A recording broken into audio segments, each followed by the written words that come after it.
Hi friends, ഞാനിന്ന് വന്നിരിക്കുന്നത് നമ്മൾ കുഷ്യൻ സെറ്റ് അതേപോലെ തന്നെ ബെഡ് ഇതെല്ലാം നമുക്ക് അഴുക്ക് പറ്റിയാൽ എങ്ങനെ വെള്ളം നനയാതെ ക്ലീനാക്കി എടുക്കാം എന്നുള്ള അടിപൊളി ടിപ്സുകളുമായിട്ടാണ്.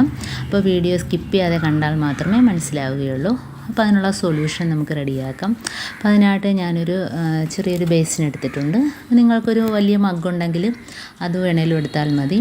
അപ്പോൾ അതിനകത്തോട്ട് നമുക്ക് 1 ടീസ്പൂൺ അളവിൽ ബേക്കിംഗ് പൗഡർ ഇട്ട് കൊടുക്കാം. പിന്നെ നമുക്ക് വേണ്ടത് വിനാഗിരിയാണ്. അതും 1 ടേബിൾ സ്പൂൺ അളവിൽ ഒഴിച്ചു കൊടുക്കാം. അപ്പോൾ എന്തുമാത്രം അളവിൽ നമുക്ക് വൃത്തിയാക്കാനുണ്ടോ അതനുസരിച്ച് നമുക്കിതിൻ്റെ അളവ് കൂട്ടാവുന്നതാണ്. ഇനി നമുക്ക് വേണ്ടത് കംഫോർട്ടാണ്. അതൊരു നല്ലൊരു മണമാണ്. പിന്നെ വേണ്ടത് നമ്മുടെ ഡെറ്റോള്. അത് നമുക്കറിയാമല്ലോ, അണുക്കളെയൊക്കെ നശിപ്പിക്കും. അപ്പോൾ ഇത് 4ഉം കൂടെ ചേരുമ്പോൾ നല്ലൊരു സൊല്യൂഷനായിട്ടാണ് നമുക്ക് കിട്ടുന്നത്. അപ്പം അണുക്കളെ നശിപ്പിക്കാനും അതേപോലെ ബേക്കിംഗ് സോഡ അറിയാമല്ലോ, അതും വിനാഗിരി, പിന്നെ കംഫോർട്ട് നല്ലൊരു മണത്തിനും. അപ്പോൾ ഇതെല്ലാം കൂടെ ഒന്ന് നമുക്ക് ഇതെല്ലാം കൂടെ ചേരാൻ വേണ്ടി നമുക്ക് വെള്ളം ഒഴിച്ച് കൊടുക്കാം. അപ്പോൾ നമുക്ക് നല്ലൊരു തിളച്ച വെള്ളം വേണം ഒഴിച്ചു കൊടുക്കാൻ.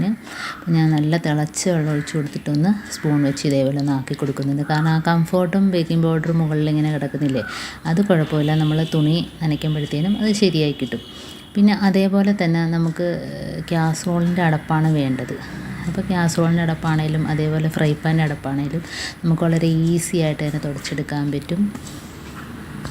അപ്പോൾ കാസറോള് നമ്മളൊരു തുണി നനച്ചതിന് ശേഷം ഇതേപോലെ ആക്കിയിട്ട് ചുറ്റിപ്പിടിക്കുകയോ റബ്ബർ ഇട്ട് കൊടുക്കുകയോ ചെയ്യാം. ഇതിപ്പോൾ ഞാൻ കാണിച്ചു തന്നേ ഉള്ളൂ, തുണി നനച്ചിട്ടില്ല. നല്ല ചൂടാണ് വെള്ളം. ഇനി ഞാൻ അതിനകത്തോട്ടൊന്ന് മുക്കിയെടുക്കട്ടെ. അപ്പം നല്ല ചൂടുണ്ടെങ്കിൽ നമുക്ക് തുടച്ചെടുക്കുന്ന ഭാഗമൊക്കെ നല്ല ഡ്രൈ ആയിട്ട് തന്നെ കിട്ടും. അതേപോലെ പൊടിയൊക്കെ പെട്ടെന്ന് തന്നെ വലിച്ചെടുക്കുകയും ചെയ്യും. അപ്പോൾ ഇതേപോലെ തന്നെ ബെഡ്, കാർപ്പറ്റ്, കട്ടിയുള്ള എന്തെല്ലാം ഉണ്ടോ, കുഷ്യൻ പിടിപ്പിച്ചിട്ടുള്ള കസേര എല്ലാം ഇതേപോലെ ക്ലീനാക്കി എടുക്കാവുന്നതാണ്. അപ്പോൾ ഇടയ്ക്ക് ഇതേപോലെയൊക്കെ ഒന്ന് ചെയ്ത് കൊടുത്താൽ മതി. അപ്പോൾ ഇതേപോലെ തുണി നനച്ചതിന് ശേഷം പൊതിഞ്ഞെടുത്തിട്ട് ഇപ്പം ഞാൻ കുഷ്യൻ സെറ്റാണ് കാണിക്കുന്നത്. ഉണ്ടോ, നമ്മൾ തേക്കുമ്പം തന്നെ അറിയാം, പൊടികളെല്ലാം അതിനകത്ത് വലിച്ച് എടുക്കുകയും ചെയ്യും. ആ ഭാഗം പെട്ടെന്ന് തന്നെ ഡ്രൈ ആയി കിട്ടുകയും ചെയ്യും. കണ്ടോ, അപ്പോൾ കുട്ടികൾ മൂത്രം ഒഴിച്ചാൽ തന്നെയും ഇതേപോലെ 2-3 തവണ ആ ഭാഗം മാത്രം നമുക്ക് ഇതേപോലെ ചെയ്തെടുത്താൽ മതി. അപ്പോൾ അണുക്കളെല്ലാം പോയി കിട്ടുകയും ചെയ്യും. അപ്പോൾ ഇതേപോലെ കാർപ്പറ്റ്, ബെഡ് എല്ലാം ഇതേപോലെ ചെയ്തെടുക്കാൻ പറ്റും. നല്ല ക്ലീനായിട്ട് തന്നെ കിട്ടും. ഉണ്ടോ, അപ്പം നമ്മൾ വെയിലത്തിട്ട് ഉണക്കാനൊന്നും നിൽക്കേണ്ട കാര്യമില്ല. ഇപ്പോൾ നല്ല ചൂടുള്ളതുകൊണ്ട് ആ സമയം തന്നെ നമുക്ക് ഉണങ്ങി കിട്ടുകയും ചെയ്യും. ഉണ്ടോ, അഴുക്കെല്ലാം പോയി നല്ല ക്ലീനായിട്ട് വന്നിട്ടുണ്ട്. അപ്പോൾ ഇത് നല്ലൊരു ടിപ്സാണ്. എല്ലാവരും ഇങ്ങനെ ഒന്ന് ചെയ്ത് നോക്കുക. മഴയത്താണെങ്കിലും നമുക്ക് വളരെ ഈസി ആയിട്ട് തന്നെ ഇങ്ങനെ വൃത്തിയാക്കി എടുക്കാൻ പറ്റും. ഇപ്പോൾ അഴുക്കൊക്കെ വലിച്ചെടുത്തിരിക്കുന്നുണ്ടോ ടവൽ, അപ്പോൾ അഴുക്കൊക്കെ അതിനകത്ത് വലിച്ചപ്പോൾ ഇനി നമുക്ക് ഒന്നുകൂടെ ഇതേപോലെ മുക്കിയിട്ട് ചെയ്യാവുന്നതേ ഉള്ളൂ. അപ്പോൾ ഞാൻ ബാക്കി വന്ന വെള്ളം നമുക്ക് അത് നല്ലൊരു സൊല്യൂഷനാണ്. അതിനകത്ത് നമുക്കൊരു കുപ്പിക്കകത്താക്കിയിട്ട് നമുക്ക് പല്ലി, പാറ്റ, ഉറുമ്പ് ഏത് ഭാഗത്തൊക്കെ ഉണ്ടോ അതെല്ലാം ആ ഭാഗത്തെല്ലാം നമുക്ക് ഇതേപോലെ ഒന്ന് സ്പ്രേ ചെയ്ത് കൊടുക്കാവുന്നതാണ്. അതേപോലെ ഗ്യാസ് സ്റ്റോപ്പിൻ്റെ മുകളിലും ഇതേപോലെ ഒന്ന് ഒഴിച്ചു കൊടുത്തിട്ട് തുടച്ചെടുക്കാവുന്നതാണ്. അപ്പോൾ ആ ഭാഗത്തൊന്നും നമുക്ക് അങ്ങനെയുള്ളൊരു ശല്യമേ കാണത്തില്ല. അപ്പോൾ അവിടെയൊക്കെ ഇതേപോലെ ഒന്ന് തളിച്ചിട്ട് നല്ല വൃത്തിക്ക് തുടച്ചെടുക്കാം. അപ്പോൾ ഉറുമ്പിൻ്റെ ശല്യമാണേലും നമുക്ക് ഇങ്ങനെ ചെയ്താൽ അത് ഒഴിവായി കിട്ടും.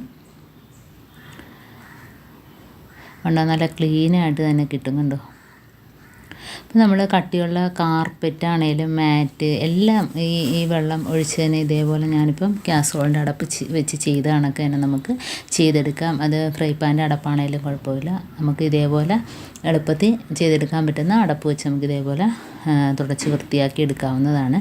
ഇനിയിപ്പം ഞാൻ ജനലിൻ്റെ കർട്ടൻ്റെ ഭാഗത്തൊക്കെ ഇതേപോലെ ചിലന്തിയൊക്കെ കൂട് കൂട്ടുന്നുണ്ടെങ്കിൽ ആ ഭാഗത്തൊക്കെ ഇതേപോലെ ഒന്ന് സ്പ്രേ ചെയ്ത് കൊടുക്കാവുന്നതാണ്.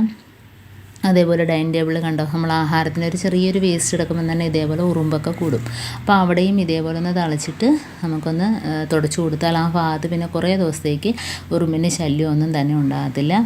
അപ്പോൾ ഇങ്ങനെയൊക്കെ ചെയ്യാത്തവരൊന്ന് ചെയ്ത് നോക്കുക. അപ്പോൾ എൻ്റെ ഈ ടിപ്സുകൾ നിങ്ങൾക്ക് ഇഷ്ടമായെന്ന് വിചാരിക്കുന്നു. ടിപ്സുകൾ നിങ്ങൾക്ക് ഉപകാരപ്പെട്ടു എങ്കിലും നിങ്ങളൊന്ന് സബ്സ്ക്രൈബ് ചെയ്യാനും ഷെയർ ചെയ്യാനും ലൈക്ക് ചെയ്യാനും കമൻറ്റ് ചെയ്യാനും മറക്കരുത്. കൂട്ടത്തിൽ ബെല്ലൈക്കൻ എനേബിൾ ചെയ്യാനും മറക്കരുത്. എന്നാൽ മാത്രമേ ഞാനിടുന്ന ഓരോ വീഡിയോസും നിങ്ങളുടെ മുമ്പിൽ നോട്ടിഫിക്കേഷനായി എത്തുകയുള്ളൂ. അപ്പോൾ ഇനിയും നല്ല നല്ല ടിപ്സുകളുമായിട്ട് വീണ്ടും കാണാം. അതുവരേക്കും താങ്ക്സ് ഫോർ വാച്ചിങ്.